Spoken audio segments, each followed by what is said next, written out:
যারা community spam এই issue বা অ্যালার্ট নিয়ে ভুগতেছেন, এই ভিডিওটা তাদের জন্য। তো এটা কিভাবে রিমুভ করবেন সেটা জানতে হলে পুরো ভিডিওটা দেখতে হবে। তো চলুন দেরি না করে ভিডিওটা শুরু করা যাক। তো আপনার যাইতে হবে ফেসবুক অফিসিয়াল অ্যাপসে। তো আমরা ফেসবুক অফিসিয়াল অ্যাপসে ঢোকার পর আপনার রিপোর্টটা চেক করব। এখান থেকে আপনার এই 3 ডটে ক্লিক করবেন, করার পরে নিচে স্ক্রল ডাউন করে নিচে আসবেন। এখানে আছে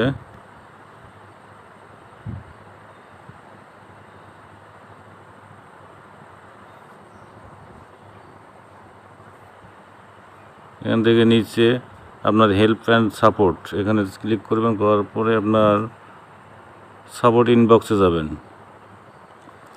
এই যে আপনার ইউর অ্যালার্ট, এখানে আদার্স, এখানে অনেক কিছুই অ্যালার্ট থাকবে। তো আপনার এখানে দেখবেন ইউর অ্যালার্ট। আমার অনেকগুলো অ্যালার্ট ছিল, আমি ডিলিট করেছি। তো আপনাকে দেখার জন্য 3টি অ্যালার্ট রাখছি। তো এখান থেকে ব্যাকে আসবেন। ব্যাকে আসার পর আপনি যে কাজটি করবেন, আপনি একবারে ক্রোম ব্রাউজারে ঢুকবেন।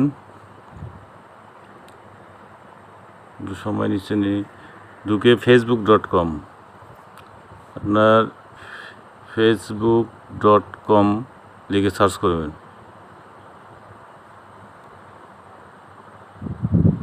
facebook.com এখানে ক্লিক করে দেবেন।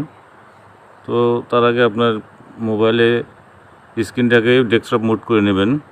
আমার নেওয়াই ছিল অলরেডি। তো আমি এই যে প্রথমে যে অ্যাড আছে এটাতে যাব। তো আসার পরে আমাদের এইভাবে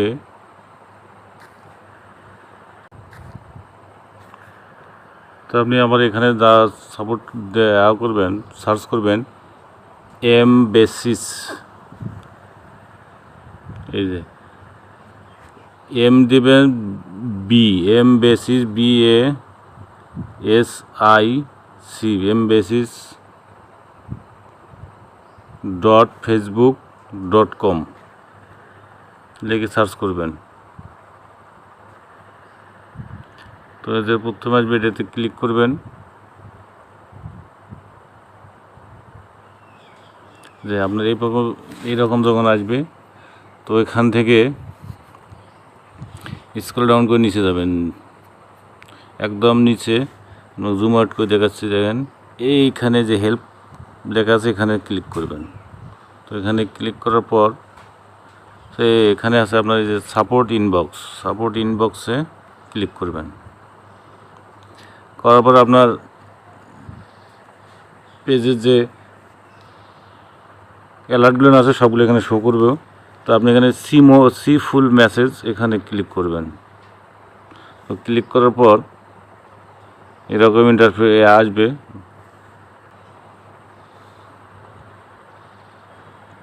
এই যে ফুল মেসেজ, হ্যাঁ, এখানে আসার পর আপনার এই যে ডিলিট যে অপশনটা আছে এখানে ডিলিট করে দেবেন। আবার ডিলিট মেসেজে ক্লিক করবেন। তো এইভাবে আপনার যতগুলো আছে অ্যালার্ট সবগুলো এইভাবে ডিলিট করবেন। তো এখান থেকে আপনি বের হয়ে আপনার ফেসবুক অ্যাপসে চলে যাবেন। যাওয়ার পরে আপনি কি করবেন, আপনার অ্যালার্টগুলো চেক করবেন যে আছে নাকি। এই যে আমার কিন্তু অলরেডি চলে গেছে। এভাবে কয়েকবার করলে সম্পূর্ণই চলে যাবে ইনশাল্লাহ। তো ভিডিওটা ভালো লাগলে শেয়ার করবেন এবং কমেন্টস করে জানাবেন। ধন্যবাদ।